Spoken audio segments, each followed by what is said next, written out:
Okay, so we've given this a night to dry out here, and the whole thing is dry. So once again, I'm just going to take my 6-inch blade and just shave away any high spots.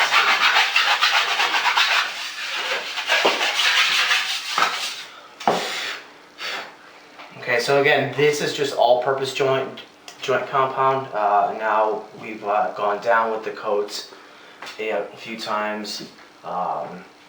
Now this is the middle here, and this daw isn't rock here, so that got rid of the hump. So now we're gonna go right to left with the mud. Just gonna load it up here. Now up here there is a space where it's right against the crown there, so I'm gonna just try to go slow here to force the mud in those gaps there.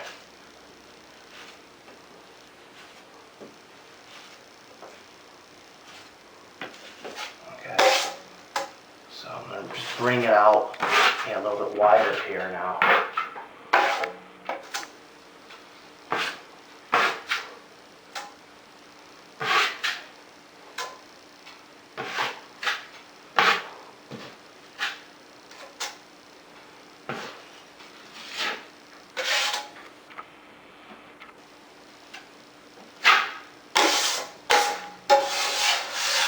Reorganize this here.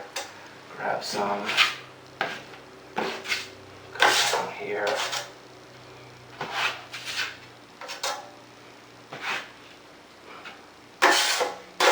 So now this is going to get rid of any of the low spots or the valleys that was caused because I went down 3 or 4 times. So we're just going to come up here and feather off the top here.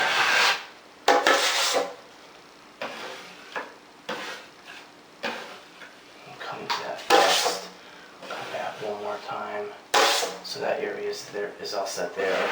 Come into that there. Top.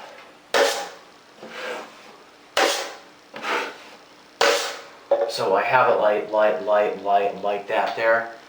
Now what I'm gonna do is I'm gonna take up my 12-inch trowel and just come here and go across with it. Now there's some mud there, so I'm just gonna come back and do that. So I'm happy with that there.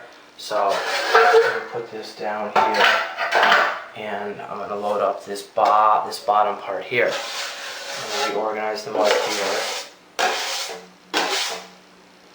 Give it a little shake. Bring it up to here.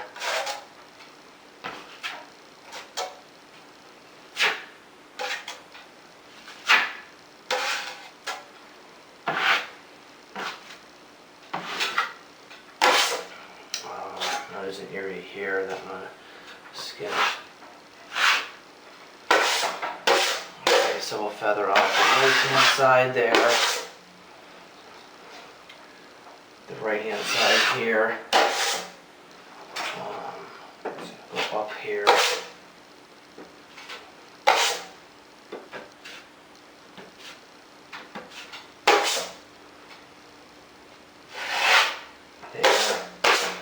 Now, whenever you're working, like right in between the door casing and the crown is tough because you have to, the space is confined. So that's why I'm using my 6-inch blade to get at those areas. So I'm gonna grab my trowel here and start over here and swipe across. Okay, I'm going to hit that, so I'm going to take a swipe across there. That puts things off there. And now that is perfectly smooth there. Now there is something that is right up here. So I'm just going to take this and take away that there. Okay, so the mud, I brought the mud out a few inches more there. And it's perfectly smooth, and as I look down the side of it, there is no hump in the wall there. So what we're going to do here is we're just going to let this dry out, and then we'll be back to sand this down and to prime it. Okay, so the joint compound has dried here, and it's perfectly smooth in the middle here. So now it's time to sand, and I have my sanding pad. It's made by 3M, and it's fine grit. And I'm just gonna sand. What I'm gonna do is I'm gonna focus on the ends first.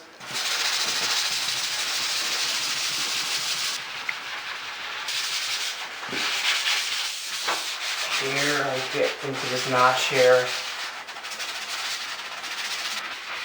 Now this line here, so I'm going to turn it around here. And now we'll focus on this right here. Turn it around here to do this edge here. And now in the middle here.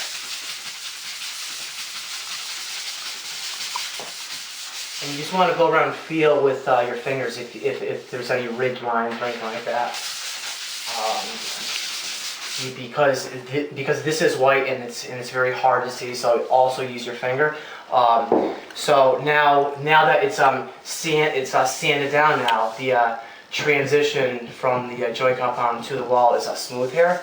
And then the last step is you just want to dust this off here before we prime, so that the primer will actually be able to work itself into the surface and not dry on top of a bunch of dust there. So I'm just going to prime this and then we'll be back to see the end result. Okay, so we've given the primer some time to dry out, and it has dried out here. And as you can see, there's no hump in the wall here. So that crack is gone. And again, since I used a setting type of compound, it should be more resistant to cracking in the future. But again, a few things to remember when trying to fix a crack like this is to gouge it in deeper and widen it out. So then take a vacuum and suck all that out, and then you really want to pack it to like the back of the hole.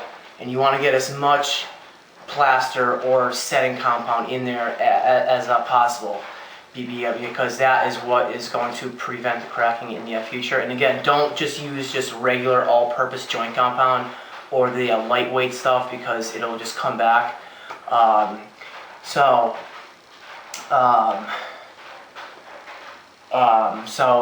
that's how you fix a crack in the wall. Thank you for watching.